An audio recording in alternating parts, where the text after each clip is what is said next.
after 20 years. After 20 years, guys, babalik ako sa aking Alma mater. alma mater. Pamantasan ng lungsod ng Pasig. You're so happy, man.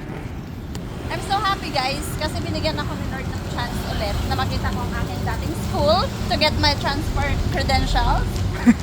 Say hello, pamantasan ng Pasig. Pero ngayon, I love Pangasinan City. Oo. Ayan na. Kung daan na dinadaanan ko noon, Uh-uh. 20 years ago. Nagbago na, wala pa itong park. Nagbago na ang Pasig City.